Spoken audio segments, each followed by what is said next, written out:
Gente, boa noite. Olha, eu não sei como dizer da minha alegria de ver cada um de vocês. Eu sei, talvez nem durante toda a conferência eu vou poder falar individualmente e agradecer por estarem aqui. Deus tem sido muito bondoso em reunir todos esses servos do Senhor e servas do Senhor nessa conferência, no meio do improvável, né? A gente sempre... A conferência está marcada, tudo está acertado, mas a gente não sabe o que vai acontecer amanhã, depois. Então, Deus conduziu tudo, chegamos aqui pela graça dele. Inclusive, não pude chegar mais cedo, devido à mudança de endereço do nosso irmão Ferreira. Ele morava ali em Pajuçara, agora está morando numa rua celestial, eu não sei ainda qual é o endereço lá. E eu queria que vocês estivessem orando pela família. Muitos da família não conhecem o Senhor. E hoje eu e o pastor Marcos Joel, que eu acho que ainda não chegou, tivemos um excelente tempo com eles antes do sepultamento.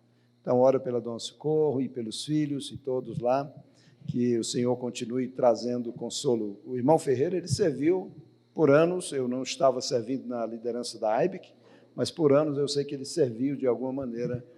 Então, irmãos, vamos fazer desse tempo um tempo de engrandecer o nome do Senhor. Eu creio que é um tempo para a gente conhecer pessoas que nós não conhecemos bem, orar uns com os outros, conversar sobre as dificuldades que temos. Esse é um momento especial. Eu fico feliz quando eu vejo grupos, nem é um tempo reservado só para oração, mas um grupo está orando ali, está conversando sobre a pregação, o que houve. Eu acho que esse tempo aqui é um tempo que isso pode, fortalecer muito nossas vidas e os nossos ministérios. Nós estamos aqui para isso e Deus também quer isso. Ele quer que nós aproveitemos esse tempo para sairmos daqui mais animados, mais preparados para servir ao nosso bondoso Deus. Boa noite, irmãos. Eu quero agradecer pastor João Alves e todos os irmãos que estão organizando este evento, pelo privilégio de poder falar a vocês. Eu sei que é uma conferência importante para as igrejas que estão aqui, e especialmente para os pastores e pessoas ligadas ao ministério pastoral, pessoas também fortemente conectadas com o desejo de serem pastores um dia, e vai ser uma alegria poder falar com vocês. Eu sou pastor da Igreja Batista Redenção, completei, como o pastor João Alves mencionou agora há pouco, eu completei 24 anos de ministério nessa igreja. Eu tenho 8 anos de ministério numa outra igreja, onde eu trabalhei lá, como eu disse, por 8 anos, e 24 nessa igreja, Igreja Batista Redenção. Então, são 32 anos de trabalho pastoral aí. E lá na nossa igreja, Igreja Batista Redenção, eu trabalho com mais 4 pastores. São 4 pastores que foram meus alunos e eu os treinei e eu agora os tenho como colegas de ministério lá na nossa igreja. Somos então em 5, são 5 pastores. E a igreja é pequena, a igreja tem 187 membros, eu acho, é pequenininha. Ela é antiga, ela tem 79 anos, vai fazer 80 anos no ano que vem. Então, é uma igreja antiga já, mas ela não é grande, é uma igreja pequena. E temos 5 pastores, temos 2 evangelistas e temos 8 diáconos. Essa é a nossa liderança lá. Então, eu acredito muito, dá para perceber, até pela própria configuração da minha liderança, que eu acredito muito no modelo bíblico de pastores, diáconos, eu acredito muito nisso, e tento reproduzir isso em minha igreja.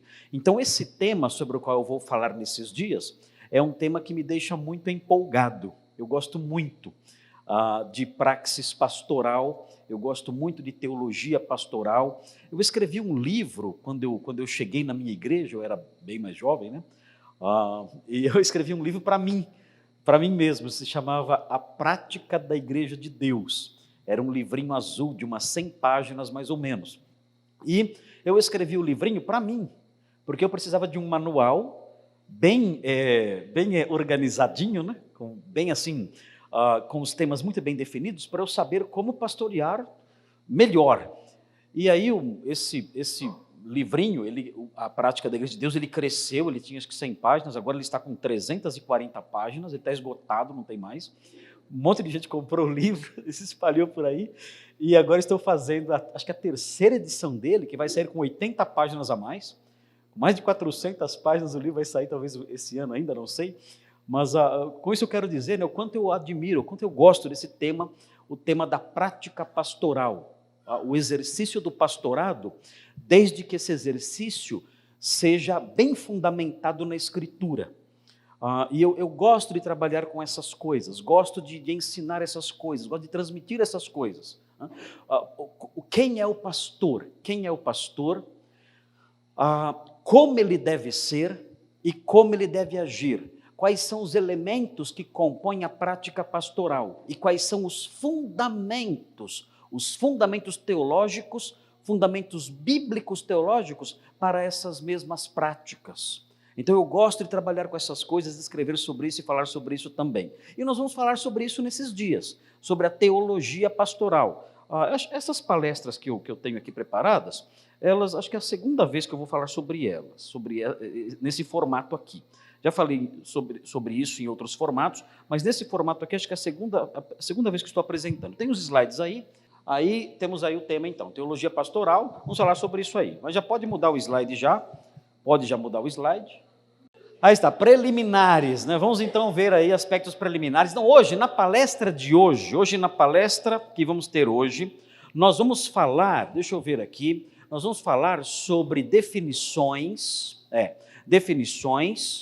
e vamos começar a falar sobre o perfil do pastor, hoje, ok? Deixa eu ver, 1, 2, 3, 4, vai dar para começar a falar sobre o perfil do pastor.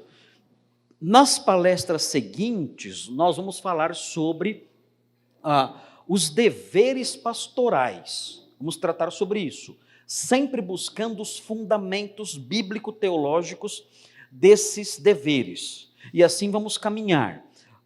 É a parte maior. Vamos tratar também, eu estou me programando, me planejando para que até quarta-feira à noite eu consiga falar também sobre o trato com o pecado na vida da igreja, como o pastor deve agir em face do pecado na vida da igreja. E tem aqui também os objetivos da disciplina e tudo mais, e os perigos, no finalzinho, os perigos do pastorado.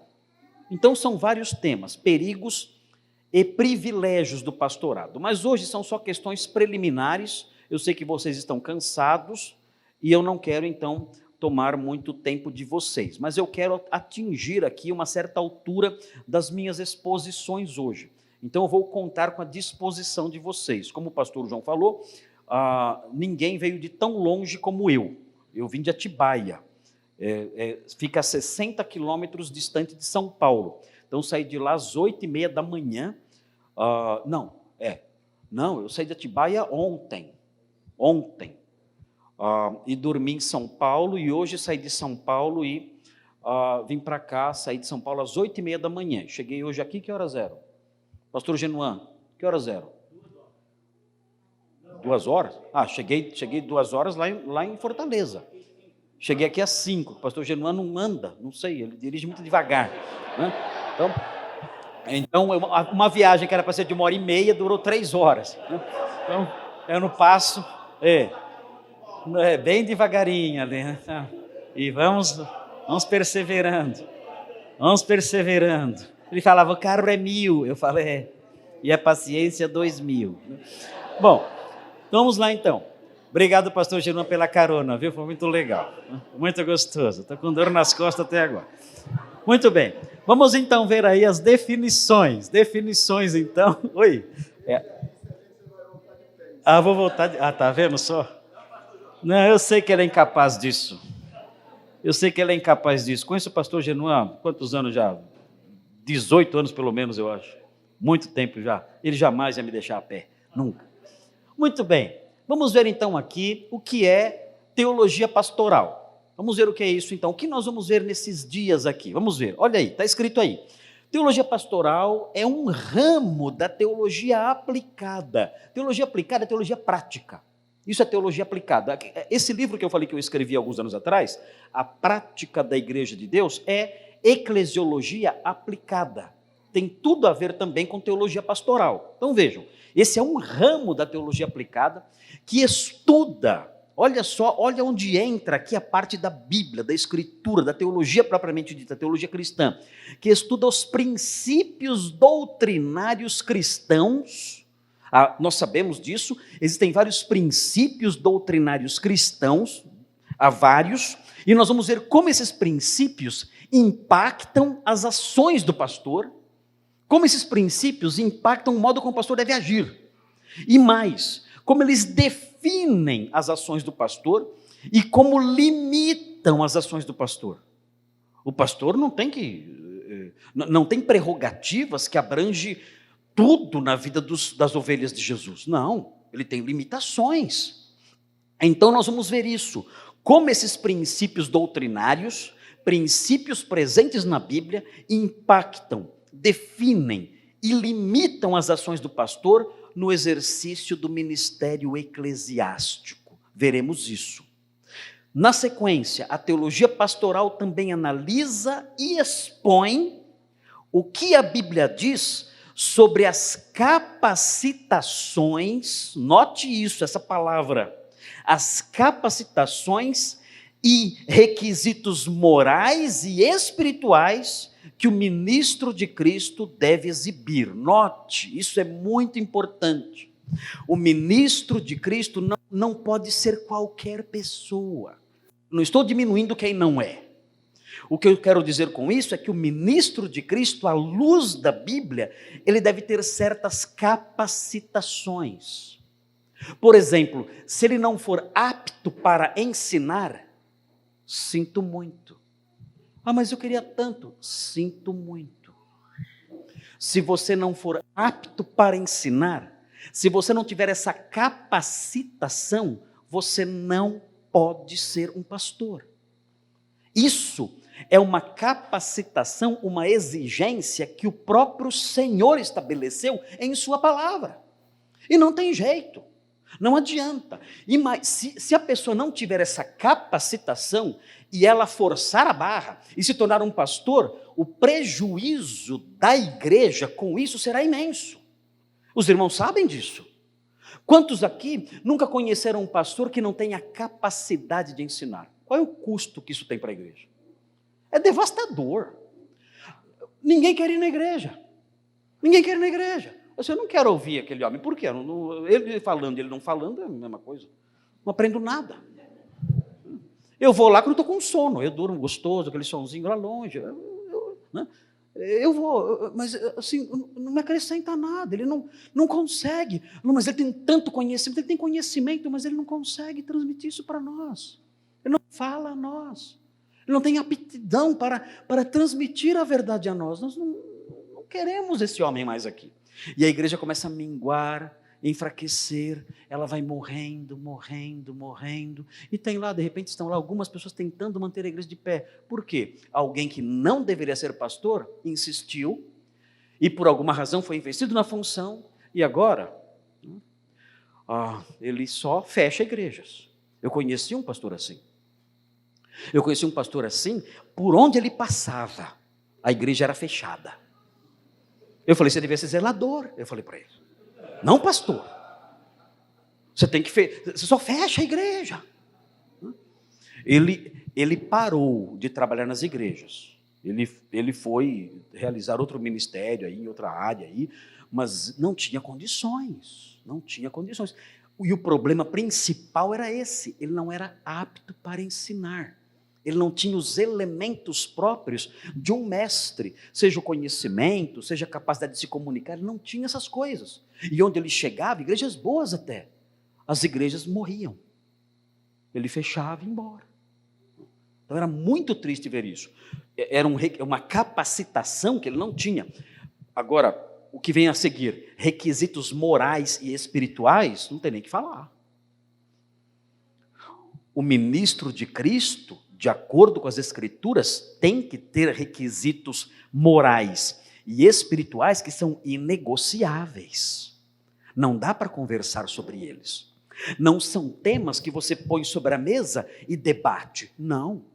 Se ele não preenche esses requisitos morais e espirituais, sinto muito.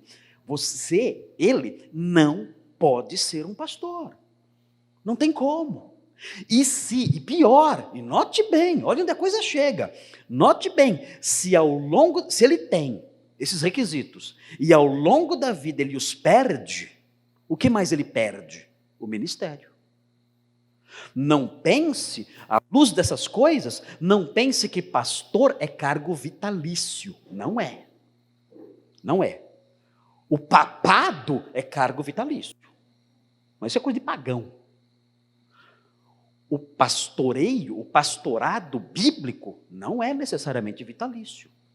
Se a pessoa é investida na função pastoral e ela tem esses requisitos todos, essas capacitações, esses requisitos morais e espirituais, ele preenche isso tudo e exerce ali o seu ministério. Se ao longo dos anos ele perdê-los, ele não tiver mais o preenchimento desses requisitos morais e espirituais, isso ficar para trás, e ele persistir nisso, ele perdeu o seu ministério. Ele não pode mais pastorear.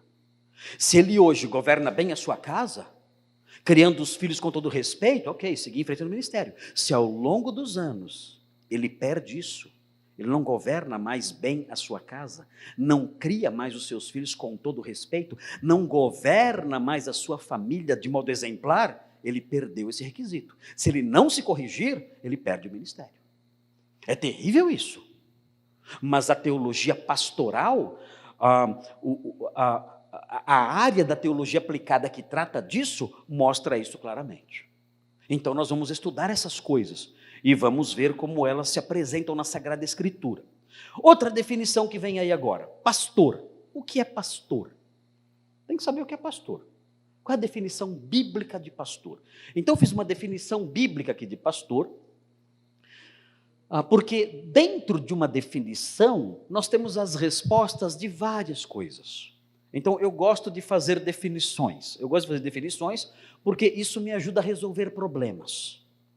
Isso me ajuda a lidar com questões sérias na minha igreja. Então, veja, o que é o pastor? O pastor é, em primeiro lugar, ele é um líder eclesiástico. Opa!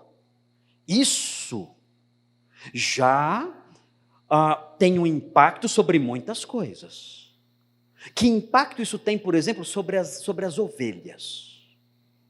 O que vocês acham? Ele é um líder eclesiástico. O que significa? No seu relacionamento com as ovelhas.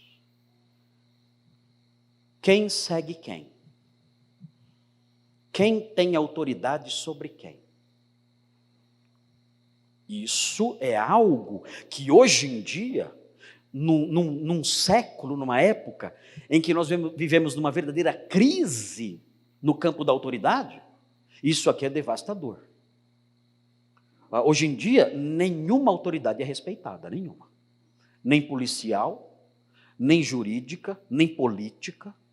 Nós vemos aí na internet as pessoas xingando as autoridades públicas, inclusive crentes em seus perfis, xingando, desrespeitando autoridades públicas, que segundo Romanos 13, o próprio Deus colocou ali, e que devem ser honradas e respeitadas, e devemos orar por elas, mesmo não concordando com o modo como elas agem. Quando Paulo escreveu Romanos 13, quem governava o Império Romano naqueles dias era ninguém mais, ninguém menos do que o imperador Nero. Nero foi o pior ser humano que pisou nesta terra, depois do Lula. Não, desculpe, não foi, escapou sem querer, foi sem querer, mas foi o pior ser humano que já pisou nessa terra, foi Nero. E Paulo escreveu Romanos 13, exatamente quando Nero era o imperador romano naqueles dias. É de assustar, né? dizendo lá toda a autoridade foi colocada por Deus e tudo mais, e nós devemos respeitar as autoridades e honrar as autoridades, porque elas foram constituídas por Deus como ministro, vingador, e assim prossegue. É muito interessante notar isso. Então, numa época em que nós temos dificuldades de enxergar o papel das autoridades, o impacto dessa nossa visão errada sobre o ministério pastoral se torna bastante negativo. Nós esquecemos, em primeiro lugar, se eu estou numa igreja, que eu tenho ali um líder. Ele deve ser respeitado. Ele não é alguém superior espiritualmente, não é isso. Ele não é alguém que é mais inteligente do que os outros, não é isso. Ele não é mais espiritual do que os outros, ele não está numa casta mais elevada diante de Deus, não, nada disso. Ele simplesmente recebeu uma função, como crente normal que ele é, um crente como qualquer outro. Mas esse crente, como qualquer outro, recebeu de Deus uma função específica. E essa função envolve liderar aquela comunidade reunida naquele lugar. E essa função de liderança foi o próprio Deus quem criou e foi o próprio Espírito Santo quem o colocou ali. Então, ele deve olhar para si, se lembrando-se dessas coisas e se comportar à altura disso. E as pessoas que estão debaixo da sua autoridade devem se lembrar disso também no trato com ele. Então isso já muda muita coisa. Irmãos, se as igrejas, se os jovens, se as senhoras, se os homens se lembrassem que o pastor é um líder na igreja, muitos problemas desapareceriam. Porque bastaria ele dizer: chega, isso não será mais admitido aqui. Chega. Imediatamente iriam obedecer. Ele é um líder. Quer dizer, eu não vou permitir que isso persista no rebanho que Deus me deu para pastorear. Eu não vou aceitar isso. Vocês estão proibidos de continuar com essa prática. E os irmãos, reconhecendo a autoridade do pastor, iriam abaixar a cabeça e dizer: nós vamos obedecer. Mas sabe o que dizem hoje? Ditador, opressor. É a bobagem imensa, é a linguagem tola que inventaram aí. Ou seja, ninguém pode exercer autoridade, nem os pais podem mais exercer autoridade, nem os pais. Se os pais exercerem autoridade sobre os filhos, os pais são chamados de opressores e de ditadores. Na nossa igreja chegou uma família que tem 5 filhos. Eles tiraram os filhos da escola onde eles estudavam. Uma escola boa, e eles pagavam caro para que eles estudassem ali. E eles tiraram, sabem por quê? Porque aquela escola estava realizando um trabalho de doutrinação nas crianças, dizendo o seguinte: olha, existe sobre nós, existe ao nosso redor, nós somos inseridos numa sociedade opressora, e os primeiros opressores são os pais. Estamos dizendo isso para as crianças. Os pais são os primeiros opressores. Aliás, o pai é o primeiro opressor, porque ele oprime a mãe.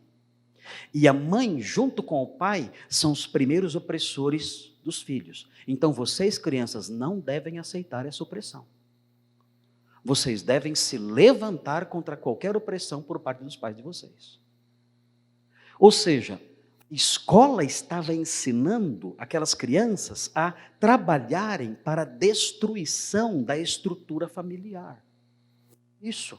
Não aceitem a autoridade dos pais, porque isso é uma forma de opressão e vocês não devem aceitar isso. Eles tiveram que tirar as crianças de lá, porque as crianças não estavam mais os respeitando como pais. Eles diziam: eu não quero que vocês fiquem no celular até as 2 da manhã. Eles se revoltavam e diziam: eu não aceito a sua forma de opressão. Eles diziam isso para os pais. Crianças de 12 anos. Então eles descobriram que estavam pagando uma escola para que a escola ensinasse seus filhos a se insurgirem contra eles. Agora, se isso acontece nesse nível, imaginem numa igreja. Imaginem esses jovens numa igreja. Como será a geração futura? Como os pastores poderão lidar com essas coisas no futuro? Se nós não aprendermos e ensinarmos desde cedo a todos que o pastor é, em primeiro lugar, um líder eclesiástico. Ele é um líder. Ele é alguém que Deus colocou numa função de liderança. E ele tem que ser respeitado. Pedro dizia, obedecei os vossos guias. Ele dizia, essa era a palavra. Obedeçam os vossos guias, ele dizia. E a autoridade envolve isso. É claro que eu não vou obedecer ordens erradas. Se o pastor me ordenar fazer coisas que são erradas, é claro que eu não vou obedecer. Ordens tolas, ordens sem fundamento bíblico nenhum, claro que eu não vou obedecer. Ele perdeu a sua autoridade imediatamente. Se ele me dá ordens antibíblicas, ordens absurdas, é claro, pastor, lamento. Eu vou obedecer o Senhor enquanto o Senhor estiver debaixo daquilo que a Escritura ensina. Mas quando o Senhor começa a dar ordens com base nos seus insights pessoais, suas preferências pessoais, e com base em suas visões equivocadas e erradas das coisas e da própria Bíblia, rejeitando o que a Bíblia diz, eu não devo mais obediência ao Senhor, devo obediência ao meu Deus. É claro, isso é óbvio. Mas quando o pastor, com a Bíblia em punho, diz, isso tem que parar, a igreja tem que obedecer. Ele é um líder eclesiástico. Veja o modelo em Filipenses 1:1. Veja aí, Filipenses 1, falta pouco, viu gente? Falta pouco. Olha aí, estamos na primeira linha do estudo. Então vamos indo, né? Fevereiro está aí, né? Logo, logo, né? Esse retiro vai até domingo, a gente pode pedir mais uns dias. Veja aí.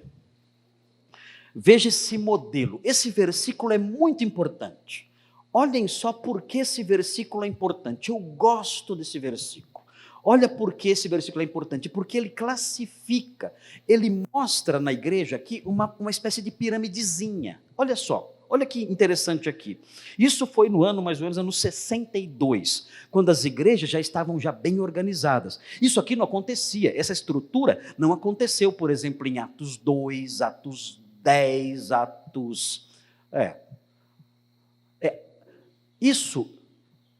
Essa estruturazinha, nós vemos que ela começou a se formar mais ou menos a partir de Atos 14. Porque o formato de liderança da igreja foi se desenvolvendo, foi crescendo ao longo das décadas. Demorou mais ou menos uns 30 anos para ele chegar num formato maduro. Então, esse formato aqui que vemos aqui em Filipenses 1:1 é um formato que começa a se delinear ali em Atos 14, no versículo 23, você já vê isso aparecendo, se bem que o diaconato já se insinua no capítulo 6 de Atos. Então é interessante notar isso, a igreja se formando assim. Olha o que diz aí Filipenses 1:1. Paulo e Timóteo, servos de Cristo Jesus, a todos os santos em Cristo Jesus, quem são? As ovelhas em geral, os crentes em geral da igreja de Filipos. E veja o que vem agora, inclusive bispos, vejam aqui, e também diáconos. O que nós temos aqui? Temos 3 categorizações. Quais são as 3 categorizações que estão aqui presentes? No ano 62, a igreja já amadureceu, ela já cresceu como organização, como instituição. No começo, ela era uma instituição bastante informal. As pessoas se reuniam ali e tinham tudo em comum e partilhavam o pão de casa em casa, mas com o passar do tempo ela foi se organizando numa instituição mais complexa. E isso vai continuar, isso vai crescer. Isso aqui no ano 62. Quando você chega nas pastorais, no ano 64 mais ou menos, a instituição está ainda muito mais complexa, com outras organizações dentro dela, se tornou uma instituição mesmo, com regras de funcionamento, com liderança, com regras de fé, com disciplina específica, com determinações ligadas à membresia, à disciplina e tudo mais. Ela se torna mais complexa na sua organização. Mas aqui você já tem esse formato principal. O que nós temos aqui então é o formato, é a estrutura básica de uma igreja local. Nós temos o que então? O bispo é episcopos, é o supervisor, é o pastor. Nós veremos que bispo, pastor e presbítero são a mesma função. Então, se você disser assim, eu sou presbítero, eu sou bispo, é a mesma coisa que falar, olha, eu sou careca, eu sou calvo, é a mesma coisa. São sinônimos. Você não tem, não há distinção. Na Bíblia não há distinção. Existem distinções na história eclesiástica. Você tem, por exemplo, a igreja presbiteriana que tem lá os presbíteros e tem os pastores. Existe essa distinção. Mas essa distinção não há na Bíblia. Não estou condenando o presbiterianismo, não é isso. Se fosse eu condenar, condenaria por outras coisas, não por isso. Mas deixa para lá. Mas assim, mas na Bíblia, na Sagrada Escritura, presbítero, bispo e pastor são o mesmo cargo. E nós veremos as provas disso quando falarmos sobre Atos 20. E quando falarmos sobre Tito 1, nós veremos que esses termos são termos intercambiáveis. Você pode chamar o seu pastor de pastor, pode chamá-lo de presbítero e pode chamá-lo de bispo. Eu não gosto, porque me confunde com bispo Macedo, essas coisas. Então, né, chama de pastor, tá bom, né? E presbítero também pode confundir com outra denominação, tudo mais. Então, eu falo, não, chama de pastor, tá bom, né? Mas é isso, ok? Pastor, bispo e presbítero, a mesma função. E depois o que vem? Nós vemos aqui um segundo grupo de líderes, os diáconos. Os diáconos são aqueles que servem às mesas. Esse é o sentido da palavra diácono, os que servem às mesas. Eles exercem funções braçais. Eles atuam como serviçais na igreja. Só que, ao longo dos anos, desde Atos 6 até chegarmos nas epístolas pastorais, nós percebemos que os diáconos galgaram funções de maior importância. Tanto que em 1 Timóteo 3, os requisitos para o diaconato são praticamente os mesmos requisitos para o pastorado. Então nós percebemos uma grande importância do diácono, que deixou de ser alguém que atuava apenas na área social e passou a atuar em outras áreas também, tendo grande intrepidez na fé. Segundo nós vemos ali em 1 Timóteo 3. Então, nós encontramos esse perfil, esse cargo, crescendo ao longo dos anos. E vemos lá, então, essa outra designação na igreja. Então, temos os membros em geral, os santos, os bispos e os diáconos. Aí está a estrutura básica, a estrutura fundamental de uma igreja local. Ela tem que ter isso. Tem que ter isso. É o bispo, os diáconos e os crentes em geral. Mas a igreja sou eu.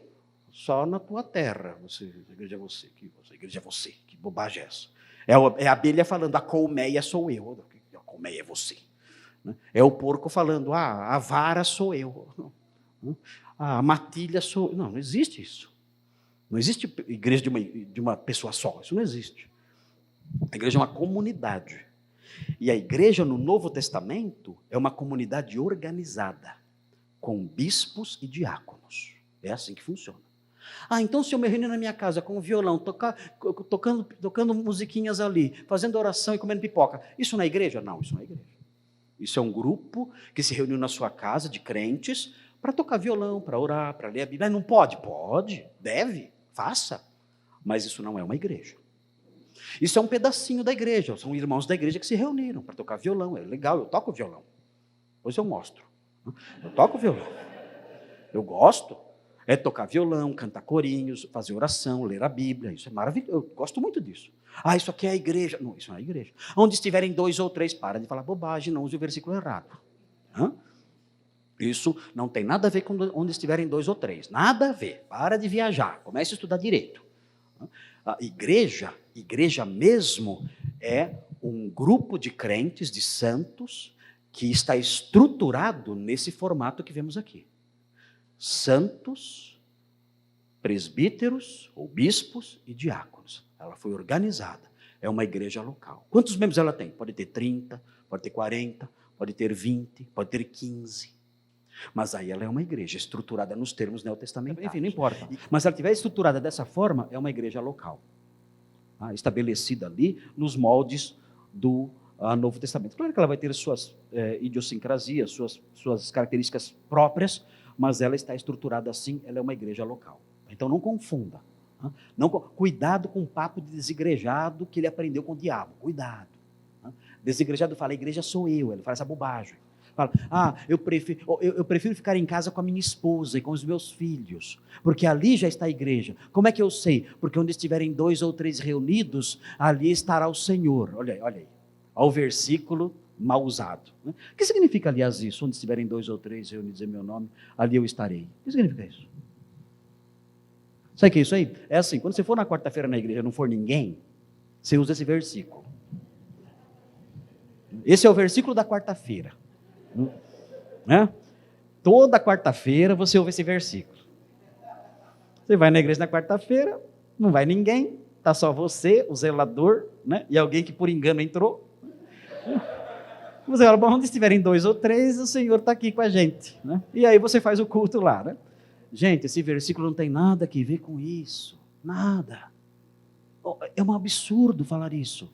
Esse versículo, se vocês olharem em Mateus 16, onde esse versículo aparece, Mateus 18, onde esse versículo aparece, diz o seguinte, olha, se teu irmão pecar contra ti, vai tu arguí-lo tu e ele só. Se ele te ouvir, ganhaste teu irmão. Se ele não te ouvir, faz o quê?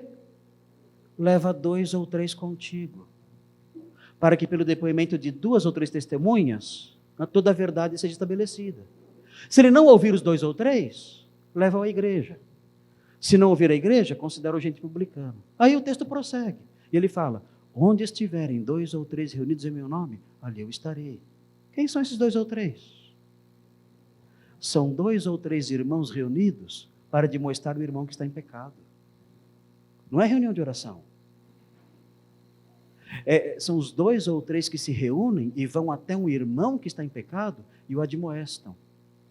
E Jesus diz, eu estarei junto com esses 2 ou 3. Não serão 2 ou 3, serão 3 ou 4, porque eu estarei junto ali com aqueles irmãos. Eu estarei junto, abençoando e santificando aquele momento. Se aquele irmão recusar essa admoestação, leva-o à igreja, porque o caso dele é grave. Ele está rejeitando vocês e a mim, que estarei lá junto. Então 2 ou 3 não tem nada a ver com de quarta-feira. Nada a ver com isso. É incrível como essas pessoas que não gostam da igreja encontram bases bíblicas, né, distorcidas para as suas práticas erradas. Bom, isso não tem nada a ver com o que eu estou falando aqui. Vamos voltar para cá. Olha aqui, o pastor é um líder eclesiástico e vejam, olha como a coisa caminha agora. Tem uma luzinha vermelha para acompanhar. Dotado de um dom específico concedido por Cristo. Note, muita gente fala assim, eu vejo cada coisa na internet, que eu falei, eu vou desligar isso aqui, eu vou sair, eu vou voltar para a Idade da Pedra. Porque eu ouvi uma vez alguém dizendo assim, ser pastor não é cargo, ser pastor é dom. E daí? É como eu chegar assim para esse irmão e falar assim, você não é um homem, você é um ser humano. Mas uma coisa anula a outra. Isso aqui não é uma roupa, isso aqui é uma camisa. Mas uma coisa anula a outra. O fato de algo ser um dom, anula o fato de ser também um cargo, uma função? Claro que não. Quem disse que porque é um dom, não pode ser também uma função? Aliás, deve ser uma função, um cargo, exercido por alguém que tem o dom. Aliás, o dom foi dado para que a pessoa exerça o quê? A função, o cargo. Uma coisa não anula a outra. É claro que o pastor, ele é alguém que recebeu um dom específico de Cristo. Nós aprendemos isso em Efésios 4, 8 e 11. Vamos olhar o texto, veja. Efésios 4, 8 e 11. Ai. Isso aqui não vai dar certo.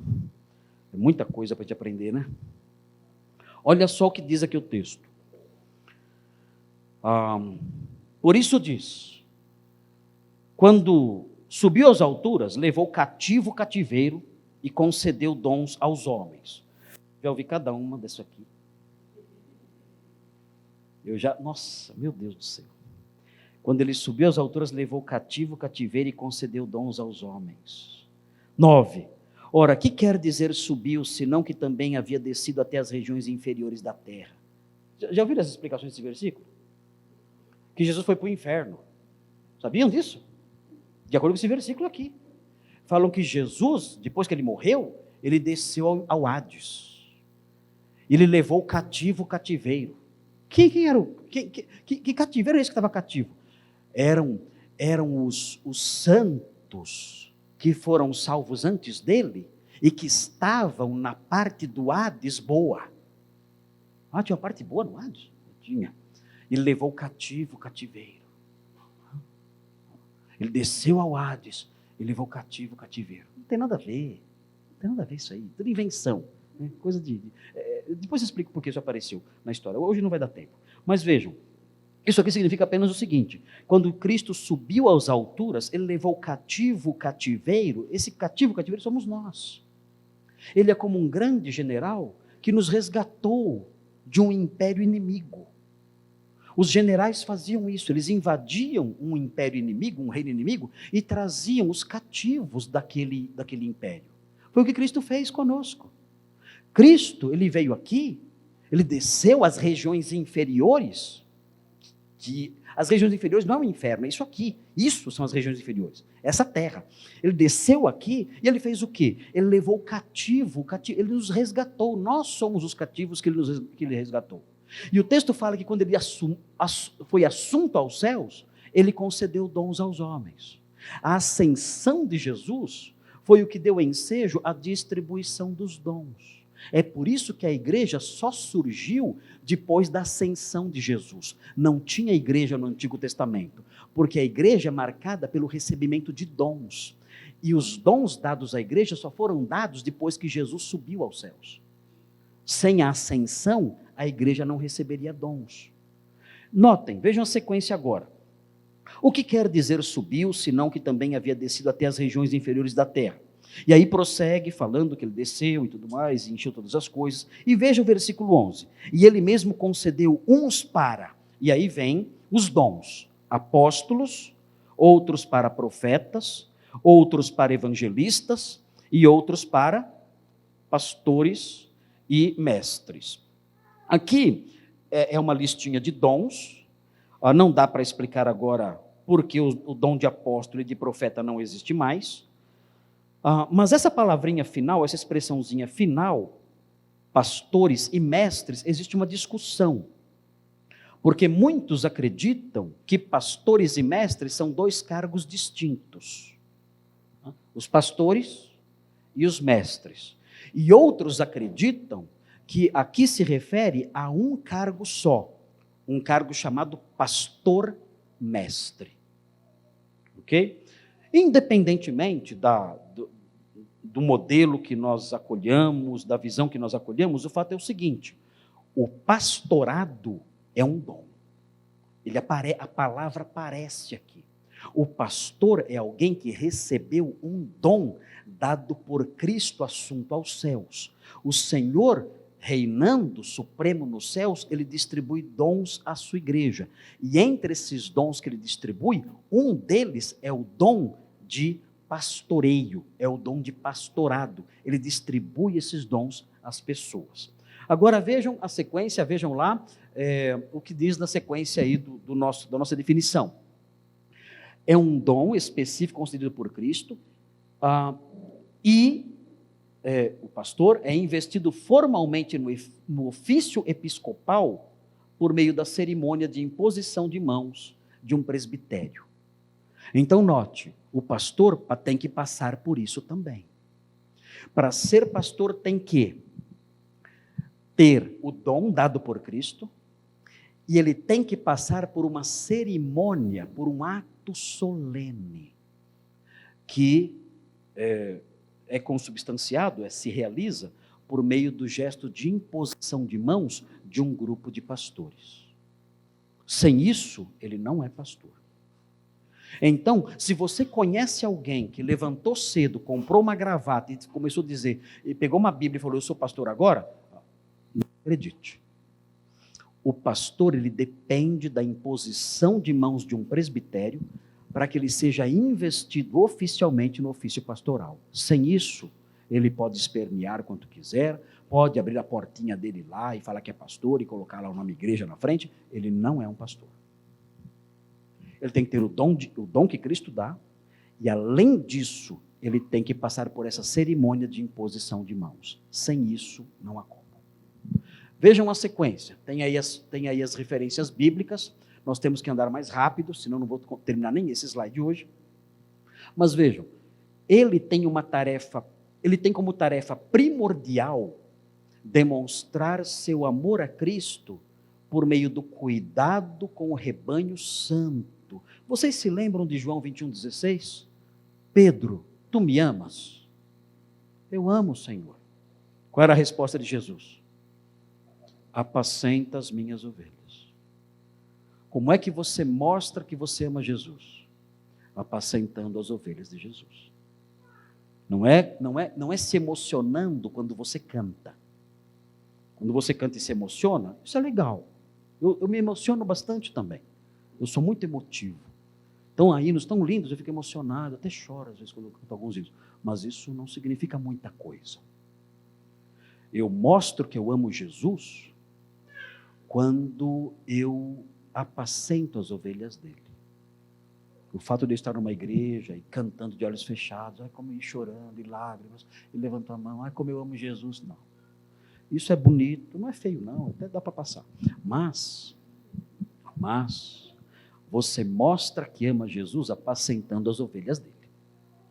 E é o que aprendemos aqui. O pastor é alguém que tem como tarefa primordial demonstrar seu amor a Cristo por meio do cuidado com o rebanho santo, tendo em vista a sua edificação no rumo da maturidade. Em Efésios 4, se vocês continuarem a leitura, nós começamos a leitura lá em Efésios 4, lemos o versículo 8 e o 11, se você prosseguir a leitura de Efésios 4, 11 a 16, você descobre por que Deus estabeleceu aqueles homens com aqueles dons. Ele fala, com vistas ao aperfeiçoamento dos santos, para que os santos amadureçam e não sejam mais como meninos, levados ao redor por qualquer vento de doutrina. Qual é o alvo do pastor? O alvo do pastor é transformar crentes meninos e meninas em crentes maduros, homens e mulheres. E como eu sei que eles são maduros? Eles não são levados ao redor por todo o vento de doutrina, pela astúcia dos homens, pela artimanha dos homens, pela astúcia com que induzem ao erro.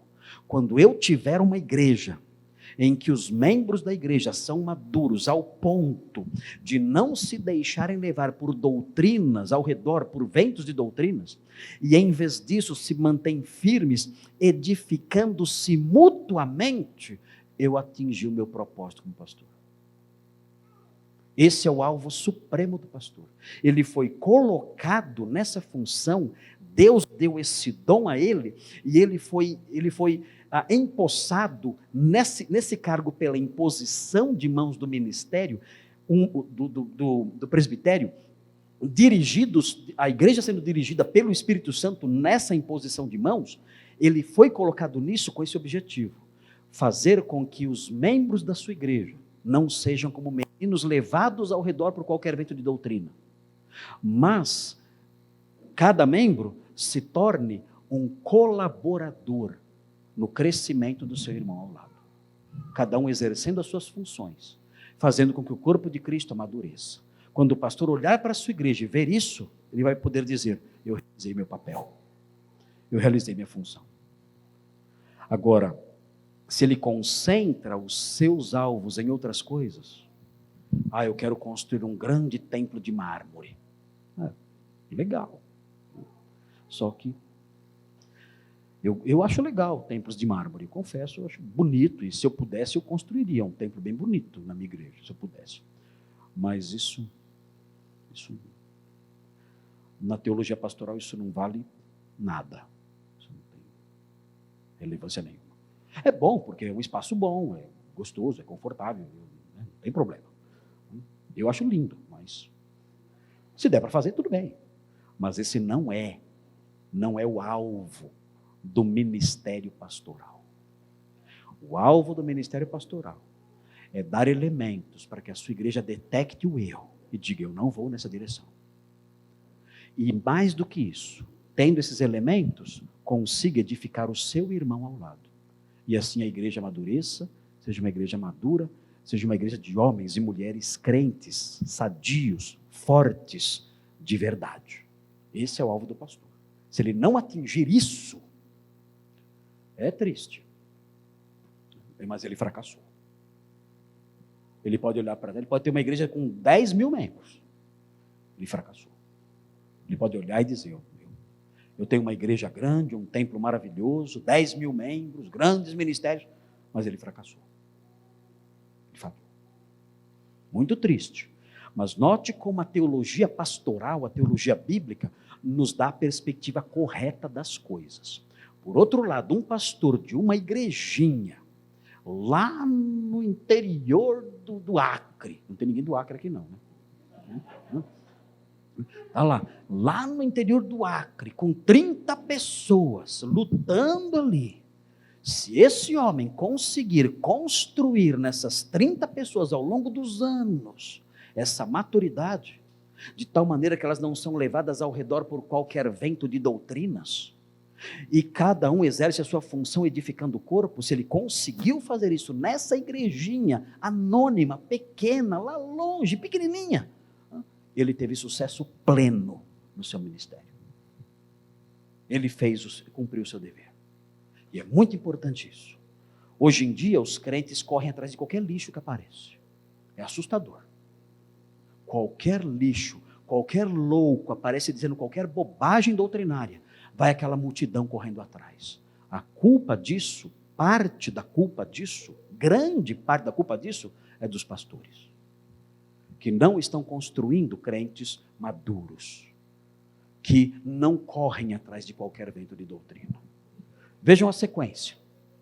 Vejam a sequência. O pastor é também um sucessor dos apóstolos. O quê? Isso é coisa de católico. Não. Espera aí, leia o resto da frase. No campo da liderança. Ah, então você não é apóstolo, não? Lógico que não, sai, capeta. Não sou.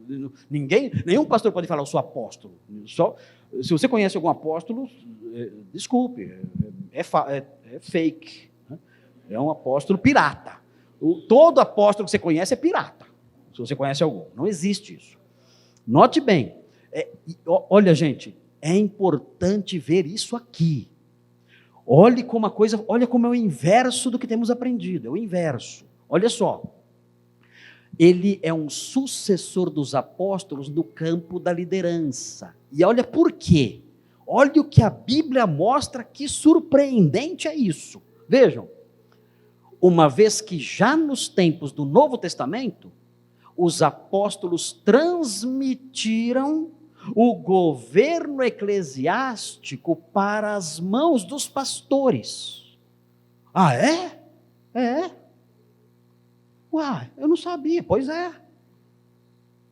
Os pastores começaram a ocupar o lugar da liderança apostólica. No começo, em Atos 2, Atos 10, Atos 12, Atos 13, quem eram os líderes da igreja? Os apóstolos. E depois?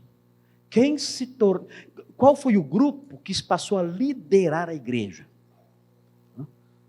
Os pastores, pais apostólicos vieram no segundo século. Mas já no primeiro século, os líderes da igreja se tornaram os pastores, com os apóstolos em vida. Os apóstolos em vida. E eles se tornaram líderes da igreja, e os apóstolos se sujeitaram a eles. O quê?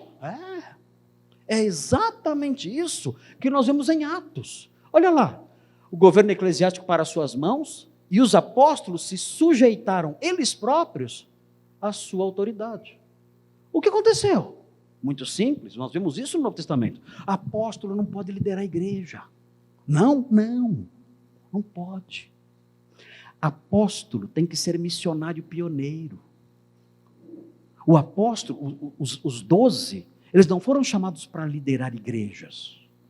Eles fizeram isso de modo provisório. Porque a própria palavra apóstolo vem do grego, do verbo grego apostelo, que significa enviar. O apóstolo é um mensageiro, ele tem que ser um pregador itinerante, ele tem que ser um pregador pioneiro. Essa é a marca do apostolado.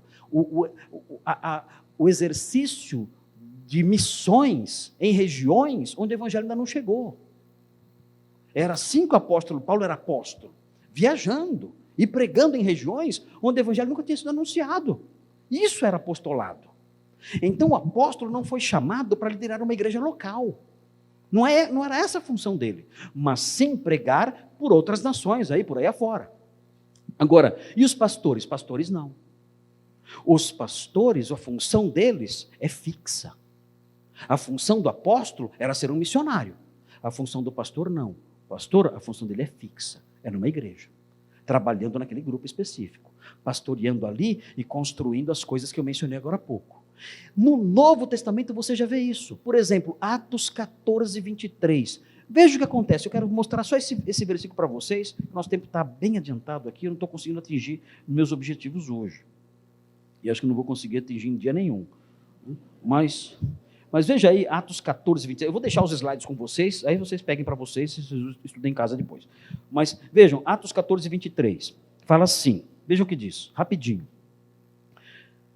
Aqui os apóstolos, olha o que os apóstolos fizeram na região da Galácia. Vejam, e promovendo-lhes em cada igreja a eleição. Eleição do quê? De presbíteros. O que eles fizeram? Os apóstolos fundaram igrejas, eram apóstolos, missionários itinerantes. Eles fundaram igrejas e fizeram o quê? Promoveram a eleição de presbíteros. Disseram, nós estamos indo embora. A liderança agora da igreja está com esses homens. Eles promoveram a eleição de presbíteros, vamos falar sobre isso, e passar a liderança para eles. Quando você estuda Atos 15, põe a bolinha vermelha lá em Atos 15 agora. Isso aí. O que tem em Atos 15? O que tem em Atos 15? Vocês lembram o que tem em Atos 15? O primeiro concílio da igreja, Atos 15, que foi definir se os gentios deveriam ser circuncidados e guardar a lei de Moisés quando se convertessem. Vocês se lembram dessa história? Nós aprendemos isso em Atos 15, eles debatendo se os gentios de Antioquia deveriam guardar a lei de Moisés, ser circuncidados e se tornar prosélitos judeus, caso se convertessem a Cristo. O concílio se reuniu e debateu sobre isso. E nós ouvimos lá no concílio, nós vemos no concílio a presença de Pedro. Pedro apareceu no concílio e deu seu relatório sobre o que aconteceu em Atos 10. Paulo apareceu no concílio e deu seu relatório sobre o que aconteceu em Atos 13, em Atos 14. Os apóstolos apareceram no concílio e deram seus relatórios falando como Deus havia abençoado os gentios, independentemente deles serem circuncidados, independentemente deles guardarem a lei de Moisés. E argumentaram ali, e houve grande debate ali. Mas de quem foi a palavra final? Quem se lembra? De quem foi a palavra final no concílio? Quem? Tiago era o quê? Pastor. Tiago era pastor. Tiago deu a palavra final. O que nós vemos aí? Note bem, preste atenção. Atos 15 é importante por causa disso. Não só porque nos livrou, nós os homens crentes, da circuncisão. Não só por causa disso. Mas, graças a Deus, mas é mais importante do que isso. É importante também porque mostra uma fase de transição. A igreja está deixando a liderança apostólica para trás e está começando uma nova fase de liderança pastoral. Os apóstolos realizaram sua função provisória, não tinha pastor no começo. Eles realizaram suas funções provisórias. Depois, seguiram em frente, pregando por todo mundo. E os pastores foram tomando, então, essa função de líderes.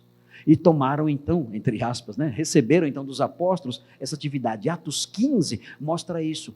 Tiago tendo autoridade e tendo a palavra final. Se vocês olharem Gálatas, Paulo contando que Pedro comia com os gentios.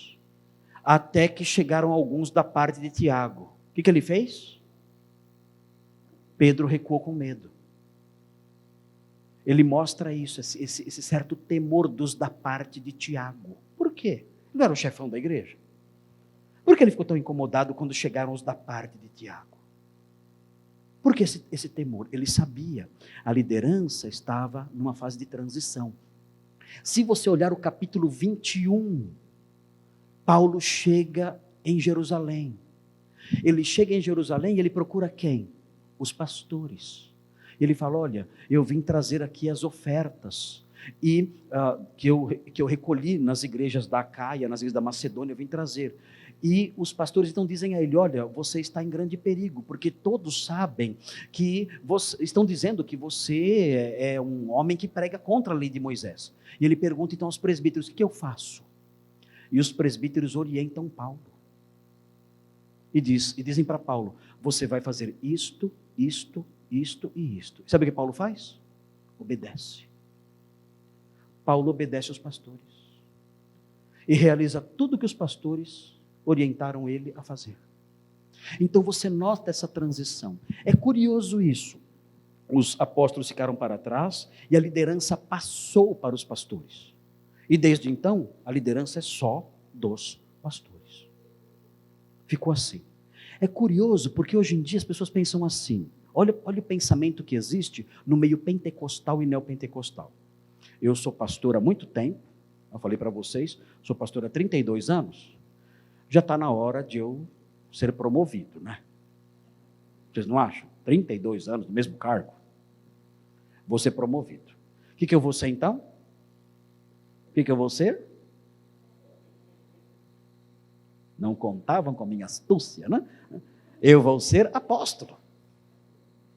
Ah, você vai ser apóstolo? Você é 32 anos de pastor, já está na hora de eu ser apóstolo agora, a promoção. E depois de apóstolo? Eu posso ser patriarca. Hã? E depois de patriarca? Eu posso ser o querubim da guarda. E depois disso? Eu posso ser a quarta pessoa da Trindade. E assim vai. Essa é a cabeça desse povo. Mas é interessante, eu tive um aluno que veio falar comigo, falou, pastor, lá na minha igreja vai ter um culto domingo, nós vamos promover o pastor. Ah, vai promover? Como assim? Pastor é cargo de carreira? Vai ser promovido? Não, ele vai ser promovido a apóstolo. Eu falei, queridão, não deixa. Isso não existe. Ele vai ser rebaixado. Eles vão rebaixar o coitado. Ele vai andar para trás. Os pastores do Novo Testamento, na fase final do livro de Atos, eles se tornaram líderes dos apóstolos. Fala para esse pastor que ele está descendo um degrau. O coitadinho é sargento, vai voltar a ser cabo. Então, isso é imensa bobagem. Eles não conhecem a dinâmica neotestamentária, do modo como a liderança mudou. Ele disse, pastor, mas não dá para fazer nada, eles querem fazer isso. Ok, e fizeram. Fizeram um culto lá e transformaram ele no apóstolo. Não existe isso. Aliás, apóstolo não recebe apostolado de homem nenhum. Leia Gálatas 1. O apóstolo só recebia o apostolado diretamente de Cristo ressurreto. Não há apostolado por mediação humana. Não existe isso. Mas aquele apóstolo se tornou apóstolo pela mediação humana, por pura ignorância. Então notem, é importante observar essas distinções. O pastor é um sucessor dos apóstolos no campo da liderança. Dentro do período neotestamentário, os apóstolos saíram de cena, na igreja, como líderes, e transmitiram a liderança para os pastores. E desde então, tem sido assim até os dias de hoje. Uma ressalva importante, antes da gente ir embora, é essa aí, ó. O que o pastor não é? Importante aqui. Talvez eu mexa com algumas coisas aqui, eu tenho até medo. Ainda bem que eu vou embora na quinta-feira. Mas talvez eu mexa com algumas coisas aqui, eu não sei. Eu vou falar. Vou falar, não tem jeito. Pode falar? Vou falar. Qualquer coisa, vocês falem com o pastor Genuan depois. Olha aqui, ó. O pastor ele não é, pode espernear, Sou sim, não é. Não é. Pode espernear, chorar, berrar, gritar, não é. O pastor não é a versão neotestamentária dos sacerdotes arônicos do Antigo Testamento. Não é um sacerdote, o sumo sacerdote da igreja. Assim como isso aqui não é um templo, quem cantou aqui não é levita, já vou avisando. Não é levita. Tá? Você é alguém que canta. Tá? E dê-se por satisfeito. Tá bom aí. Você não é levita coisa nenhuma. Você não é levita. O pastor não é o sumo sacerdote. Nada disso vigora mais. Tudo isso ficou para trás quando a aliança mosaica acabou. A aliança mosaica acabou. Leia o livro de Hebreus, não dá para falar sobre tudo isso aqui hoje. Mas notem, muitos pastores acreditam que eles são a versão neotestamentária do sumo sacerdote. E olhe só onde isso vai dar. Presta atenção onde isso vai dar. Olha só. Detendo prerrogativas exclusivas de ministrar sacramentos. Quem pode batizar alguém? Quem? Só o pastor, né? Desculpem, isso é só invenção da igreja. Isso não existe no Novo Testamento. O quê? Expulsa esse homem. Desculpa, mas não tem. Vou fazer o quê? Não tem. No Novo Testamento não existe determinação nenhuma dizendo que a ministração do batismo é algo exclusivo do pastor. Não existe isso. Não existe. Eu concordo que o pastor realize isso. Aliás, eu realizo todos os batismos da minha igreja, eu concordo. Mas se algum dia eu não puder fazer isso, estiver doente, eu posso pedir para o irmão fazer. Sem problema nenhum. Não existe impedimento bíblico nenhum de eu pedir para um irmão realizar o batismo no meu lugar porque eu estou doente, porque eu não estou podendo fazer o batismo.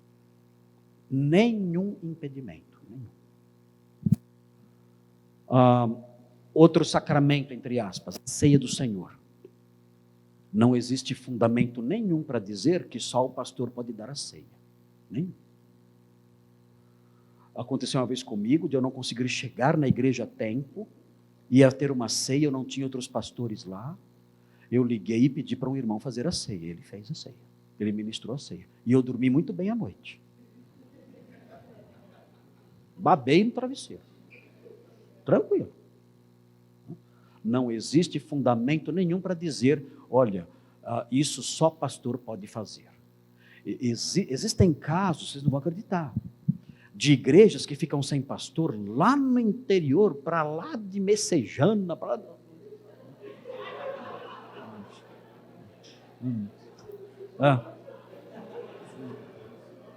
É a fama de Messejana que chegou em São Paulo, que é lugar longe, né? Judéia, Samaria e Messejana. É assim.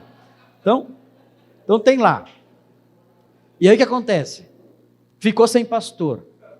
Tem que sair um pastor, não sei da onde, viajar não sei quantas horas até chegar lá, só para dar a ceia. Aí dá a ceia e volta. Até o mês que vem, irmãos. Só para isso. Gente, isso não tem fundamento nenhum. Qualquer irmão escolhido pela igreja, numa situação como essa, a igreja escolhe, irmão, você poderia dirigir esse momento da ceia do Senhor, para que nós tivéssemos aqui a oportunidade de partilhar do pão e do cálice do Senhor juntos? Escolhem lá um irmão qualquer ali, um irmão em Cristo, claro, em plena comunhão com a igreja, ele pode realizar isso sem problema nenhum. Não é algo exclusivo de um sumo sacerdote. Olha outra coisa que pega aqui. Ele não é esse sacerdote com prerrogativa exclusiva de ministrar sacramentos ou impetrar bênçãos especiais a um suposto novo Israel de Deus. Vocês não são novo Israel coisa nenhuma. Começa por aí. E outra coisa, o pastor não tem prerrogativas, ele só, exclusivas, de impetrar bênçãos especiais. O que significa isso? Sabe a bênção apostólica? Que a paz de nosso Senhor Jesus Cristo, o amor de Deus nosso Pai, que o pastor faz assim. Existe uma cultura, um costume, ao longo das décadas aí diz o seguinte, que só o pastor pode fazer isso. Onde está isso na Escritura? Onde está escrito que tem uma oração? Estão querendo já até cortar meu som aqui. Onde está escrito que existe uma oração que só o pastor pode fazer? Onde? Onde está isso? Eu assisti uma vez um culto de ordenação, fizeram tudo certinho. Impuseram as mãos sobre o candidato, investiram o candidato na função pastoral. Quando ele se levantou, disseram o seguinte: irmãos, agora ele vai poder impetrar a bênção apostólica pela primeira vez.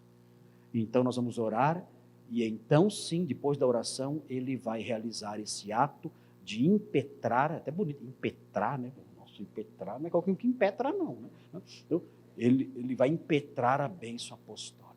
Aí ele, né, ali, né, já com as duas mãos, né, para cansar todo mundo, e impetrou.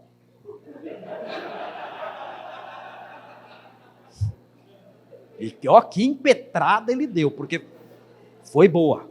Foi boa.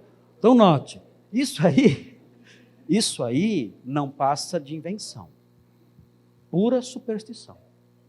Não existe oração nenhuma que eu, como pastor, possa fazer que os irmãos também não possam. E que uma criança crente também não possa. Isso vem da onde? Vem dessa noção de que o pastor é um sacerdote com prerrogativas especiais. Ele não é. Ele não é. Isso gera superstições terríveis.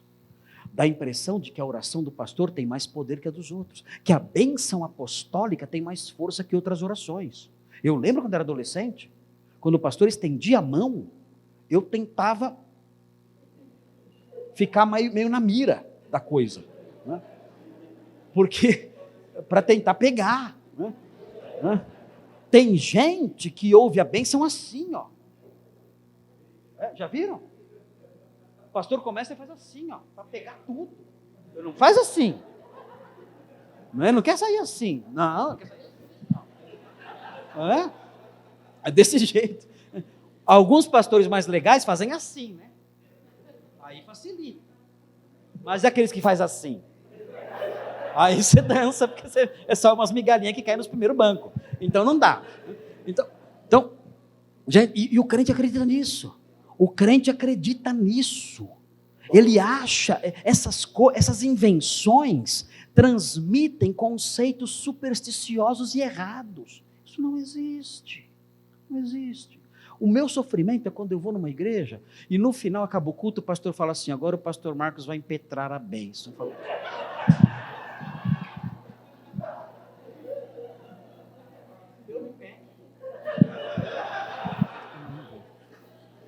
Eu falo, não vou não. Não. Eu vou lá e falo assim: pastor, eu não vou impetrar não, porque... Às vezes o microfone está ligado, parece tudo, né? Pastor, eu não vou impetrar não, porque... Todo mundo escuta, né? Mas eu explico, pastor, eu posso orar pela igreja, mas eu não vou fazer isso.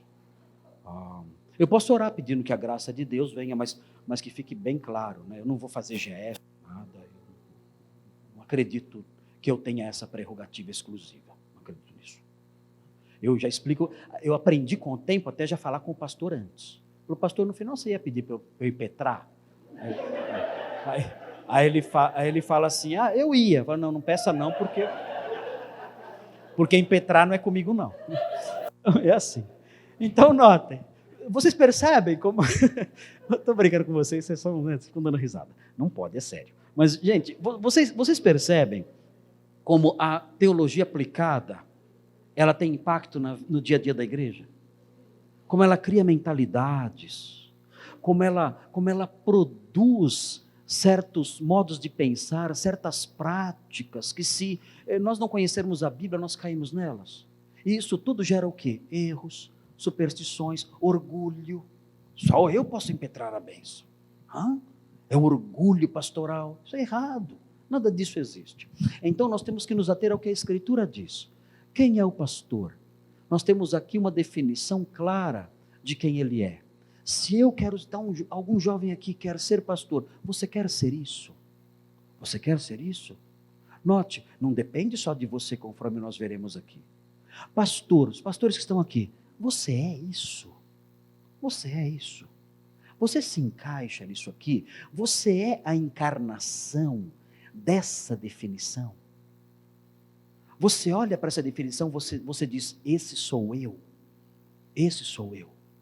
Eu sou esse homem aqui, ó. Eu me encaixo nesses textos todos. Eu sou essa pessoa. A minha esposa sabe disso. Os meus filhos sabem disso. A minha igreja sabe disso. Eu sou esse homem.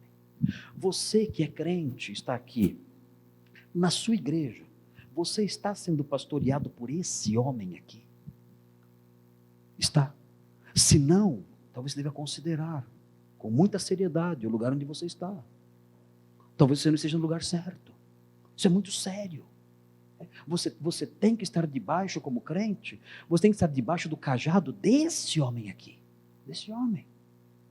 Então, a teologia aplicada no ramo da teologia pastoral, ela nos ajuda em todos esses aspectos. Ela ajuda o pastor, ela ajuda o aspirante ao pastorado, ela ajuda as ovelhas. Todos a se protegerem, a se avaliarem e a se ajustarem àquilo que a Bíblia quer. É muito importante conhecermos essas coisas. Bem, no culto de amanhã nós vamos olhar o perfil do pastor bíblico. Tá? Veja aí na sequência, dá para mudar um pouquinho? Só para a gente ver, pode ir mais para frente um pouquinho, o perfil do pastor bíblico, aqui, olha o primeiro elemento, está vendo? Você vai falar, mas isso é óbvio. Pois é. Exato. Pois é. Óbvio. Né? Mas infelizmente, nós não temos visto isso. Conversão. Qual é o elemento 2? Chamado. Eu sou chamado, será? Nós vamos descobrir o que é o chamado. Eu tive um sonho e eu vi uma luz, procuro um oftalmologista. Isso não é chamado. Quando minha mãe estava grávida, uma mulher de coque falou para ela, olha, eis que no teu ventre, isso não é chamado. Isso não é chamado, isso é superstição de quem não tem o que fazer. Então, isso aqui é chamado, nós vamos aprender o que é chamado. Elemento 3, preenchimento de requisitos bíblicos. Quais são os requisitos bíblicos? Nós vamos aprender ali, 1 Timóteo 3, de 1 a 7, Tito 1, de 5 a 9. Então nós vamos aprender essas coisas, tudo relacionado aí ao perfil do pastor bíblico. Nós veremos isso amanhã, se Deus permitir. Pastor João, o senhor com a palavra. Pastor João, o senhor poderia...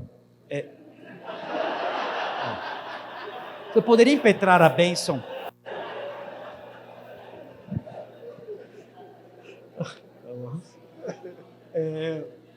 Vou pedir para o pastor orar, não vai impetrar nada, não. Eu não sei se tem alguma aviso aí, pastor. Senhor, eu agradeço a Ti.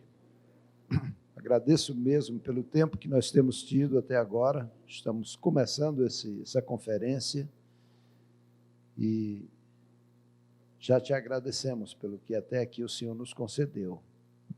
Tempo de alimento, tempo de comunhão, tempo de estudo da Tua palavra, tempo de louvor ao Senhor. Pedimos, ó Deus, que o Senhor nos conserve com saúde, para que possamos aproveitar muito bem esse tempo. Também nos dê uma atitude de amor, de uns para com os outros. Desejo, ó Deus, de aprendermos uns dos outros, com a comunhão que o Senhor vai nos dar juntos aqui. Nós Te agradecemos e pedimos também pela família do nosso irmão Ferreira, que o Senhor esteja dando um consolo celestial no coração de cada um deles. Em nome de Jesus. Amém.